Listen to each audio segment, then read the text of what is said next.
Malayalam mystery த்ரில்லரா ரீசெண்டா release ஆன சூக்ஷ்மதர்ஷினி படம் எப்படி இருக்கு அப்படிதான் பார்க்க போறோம். நஸ்ரியா வந்து ஒரு ஹோம் மேக்கரா இருக்காங்க. அவங்களோட ஏரியால இருக்கிற எல்லாருமே அவங்க ஃப்ரெண்ட்ஸா இருக்காங்க. ஒரு வாட்ஸ்அப் குரூப்ல வந்து கனெக்ட் ஆயிருக்காங்க. பேசில் ஜோசப் வந்து நஸ்ரியாவோட பக்கத்து வீட்டுக்கு வராரு. அது ஒரு பூர்வீக வீடு தான்.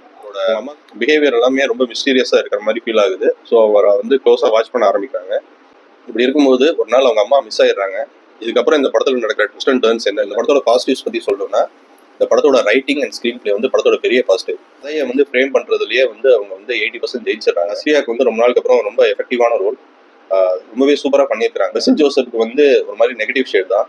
அவரை பத்தியும் நம்ம சொல்லணும். ஏன்னா ஒரு படத்துல வந்து ஃபுல் ஃபிளெஜ் ஹீரோன்னு நடிக்கிறாரு, காமெடி ரோல் பண்றாரு, கேமியோ பண்றாரு. சினிமோட்டோகிராஃபி, எடிட்டிங், பேக்ரவுண்ட் மியூசிக் மூணுமே வந்து ரொம்ப பிளெண்டா இருக்கு. படத்துல நெகட்டிவே இல்லையா அப்படின்னா கண்டிப்பா நெகட்டிவ்ஸ் இருக்கு. இந்த படமும் ஒரு ஸ்லோ பர்ன் தான். நிறைய இடத்துல நம்ம பேஷன்ஸை டெஸ்ட் பண்ண தான் செய்யுது. பட் அந்த ஒரு த்ரில் வந்து கடைசி வரைக்கும் மெயின்டைன் பண்ணியிருக்காங்க. அதே மாதிரி கிளைமேக்ஸ் வந்து கொஞ்சம் கிளீஷேவா இருந்த மாதிரி எனக்கு ஃபீல் ஆச்சு. இந்த படத்துக்கு நம்ம கொடுக்குற ரேட்டிங் வந்து 3.5 out of 5.